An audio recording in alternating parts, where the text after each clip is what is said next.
This is Transport BT, a podcast of BT correspondents. As rumors go, Singapore-growing car sales platform Carro is still looking toward an IPO in the near future, and the startup was valued at around $3 billion. It's not huge in Singapore, but that's exactly the point because it's expanding fast into the region. It operates in 7 markets in the APAC region and has just added a major acquisition that will give it a doorway down under. But what is Carro bringing to the car purchasing experience for consumers across these markets? And what's APAC like for cars right now? I've got Carro's CEO Aaron Tan here to answer those questions and more. Hey Aaron, welcome to the studio. Thanks for having me, Derryn. Now, when we spoke, I think it was late 2025, you guys had just gone EBITDA profitable. But what about the latest state of the company? How are you guys doing financially now, performance-wise? Yeah, no, we have been EBITDA positive since 2021. Actually, we did grow EBITDA relatively well last year versus the year before in that sense. And we'll continue to do so along the next coming years ahead of us. And something else you told me back then is you said that if you shut down the used car business, you would still be able to run on revenue because it's something you call circular revenue. Can you explain that to us? We call it recurring revenues or recurring profits. A lot of the Carro's business, really the recurringness of our business model itself. So when we sell the vehicles to the end consumers will effectively take financing, insurance, warranties, after sales from us. And for us, more than 70% of our gross profit is recurring.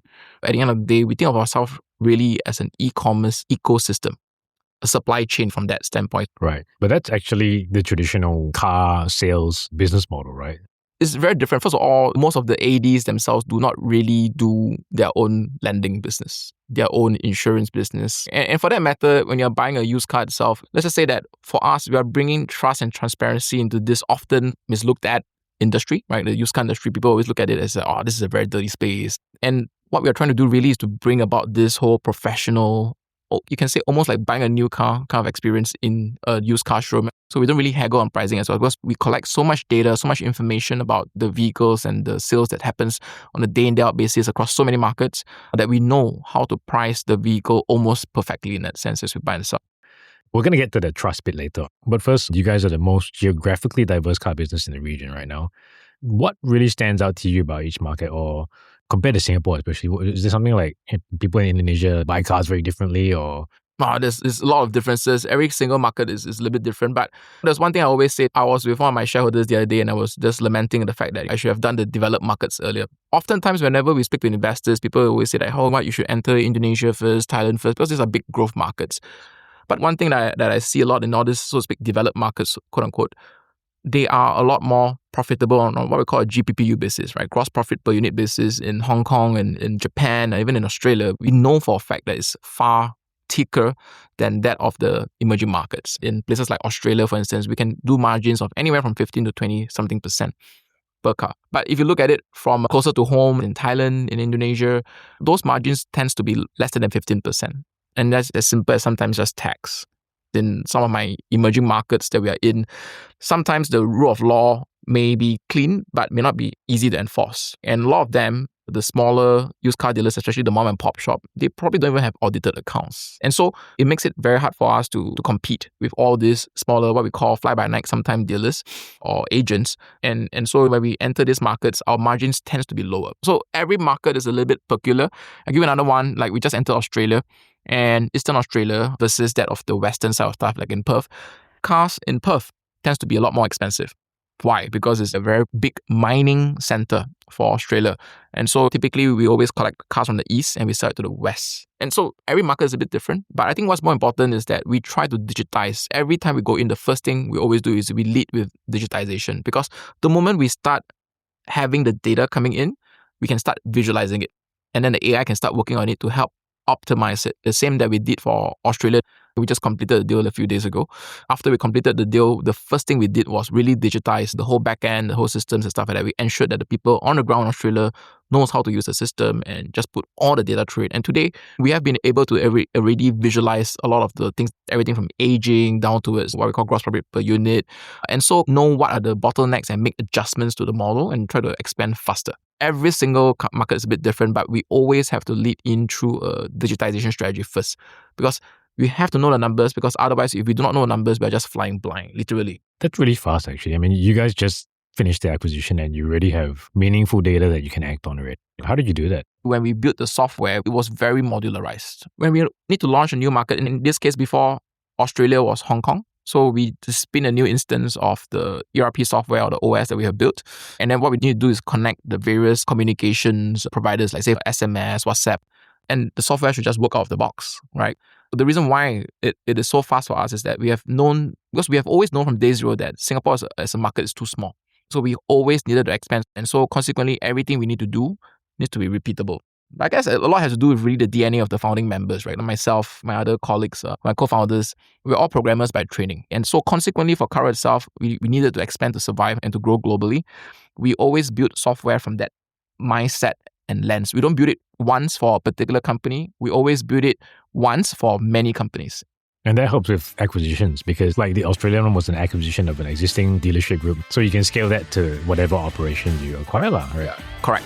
Yeah, and quickly. I think that's the key part of it. So we're going to go for a break and when we come back, more about buying cars down under and reversing your odometer.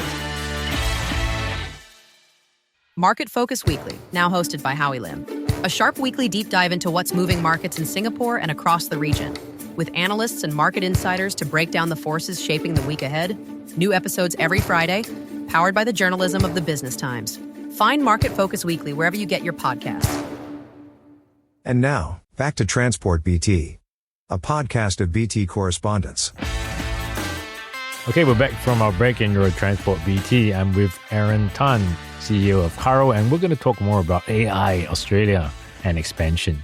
Something I've read online a lot about buying cars in Australia is lack of trust as well. And that's something that Carro is big on, right? Sometimes people see it as shady kind of business. Unregistered dealers, you got fraud, you got difficulty in buying from online platforms. Are you guys going to help solve that? No, that's the whole goal of it. To your point, Derryn, this is an often misunderstood industry. But the truth of the matter is that we are doing our best as well. And oftentimes, believe it or not, a lot of the dealers, ourselves included, are sometimes victims. Things like odometer tampering, which sounds quite impossible for places like Australia, which is considered a developed market. But things like this happens frequently. And if this happened in our markets, what do you think is happening in, say, Indonesia, Thailand, or the other markets itself? It's probably going to be the same, if not worse. The company, Accra's name is actually Trusty Cars Limited. And really, people always ask me, why this kind of name is quite terrible, right, as a name. But I wanted that as a name within the entity because I wanted to give the company a mission to promote trust within this industry by itself. There's this company called Carfax, Carfax in the United States. And that company tells you what is the history of the car. Has the car been a rental car? What was the last known odometer reading of the car, the last 10 servicing, stuff like this. And what we have as Carro today, we have that data set across many jurisdictions. And if we know in 2021, this particular vehicle is doing like 30,000 kilometers, 2022 is 40,000 on the odometer. And so in 2026, if somebody kind of asks you, hey, what was the last odometer reading of that car? And if the car suddenly becomes 20,000, something is obviously wrong. And so that's the kind of data bureau business that we can get ourselves into. I don't foresee us making too much money in that business, but really the whole idea of doing that really is to try to inject more trust. And so consumers can be better protected. And ultimately, I do think this is a safety issue. Now, imagine this, if the car has traveled 400,000 kilometers and you go on sale, and then whoever bought the car decides to tamper the vehicle's mileage, and it goes from like 500,000 to like 50,000. When that happens, what do you think is the condition of the vehicle? Is the brake pad still okay and stuff like that? And so consequently, I do think it's a very big safety issue. Everybody should exercise a bit more caution and some care as whenever they look towards buying the vehicle. It's a really good point, actually. You can't misrepresent something like that and then people go in with different expectations. No, you totally cannot. But sometimes it's honestly also very hard to pinpoint who did it. Could it be the dealer? Could it be the consumers? I've seen all kinds of stuff like consumers doing it, and those are typically the hardest to catch. Maybe you can do a public ledger of car. No, we did think about that, right? We did think about not so much a public ledger, but a blockchain of sorts, right? Because ultimately it's immutable. Let's just say that we're still discussing. Hopefully at some point I can give you better news on this as it gets released. And we're happy to do this entirely for free, right? Ultimately, this really serves the mission and the purpose of the business itself, which is to drive transparency and trust into the industry. So the three big letters we've been waiting for, IPO, obviously you're limited by what you can say, but what color can you give us about that? I can only give the color that the IPO process is a very long process, but all options are on the table for us. At the end of the day, IPO is just one way. I can give you another 3 letters. There's also M&A, right? Potentially, right? And then there's also maybe another way, which is just fundraise and just stay private for a long time. But at the end of the day, I think the company is 10 years old. All options are on the table. And for us, we continuously look into all the various options that we have and do what is correct for our shareholders, for our investors over the next few months or years. So let's shift it down to 2 letters, AI. And when we last spoke, you talked a lot about using AI as your customer service agents, predicting where you should open a showroom next, that sort of thing. Was that still the basis of your AI rollout? Any new implementations of it? We continue to implement a lot of that, right? Customer service is just one area that we use AI in. We use AI in these days in HR, for instance, predicting, say, for instance, a candidate's likelihood to fit into the organization. AI in finance, we also started doing a lot more of this kind of stuff.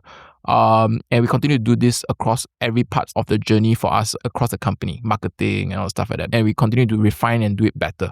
I think the good thing is that the models are honestly getting better and better. For us, it's been a blessing. And also, headcounts have also steadily reduced over the last couple of years. And it's not because we did any massive termination exercise or whatnot, but it's honestly just natural attrition and optimization of the business units and stuff like that has led to 15% reduction in headcount across the last couple of years. So you guys are actually employing fewer people than you were? We were, and we're doing far more. We're doing far more. Revenues is going to grow, and for that matter, our headcounts have shrunk quite meaningfully due to AI.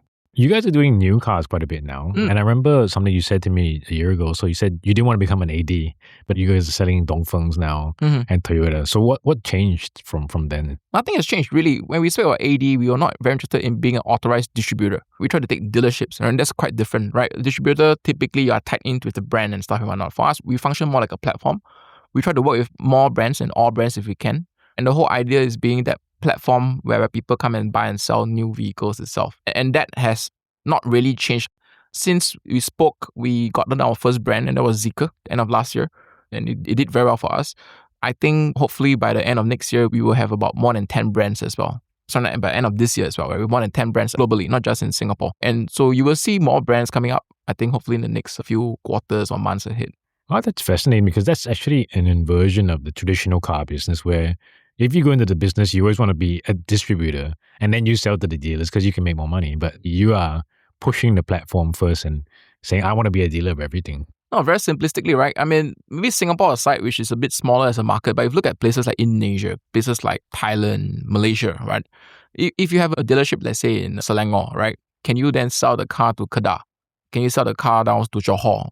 Possible, because we are an online car platform.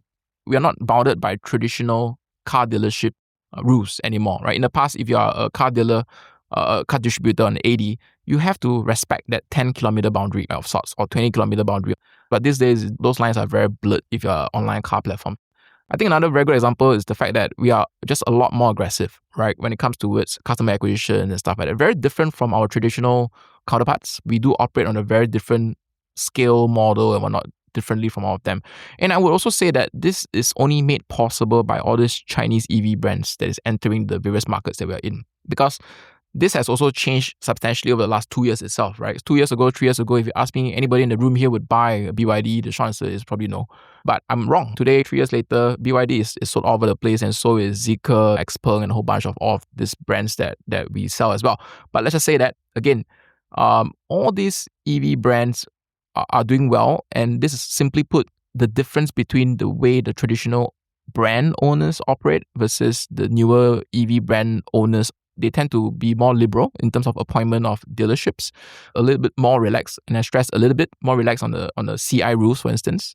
And this gives us a bit more flexibility, ideas, creativity around selling the vehicles itself versus the traditional guys. So net, I found the partnership with all these new EV brands to be very refreshing and actually very good for us. And again, only made possible because of what has happened over the last couple of years itself.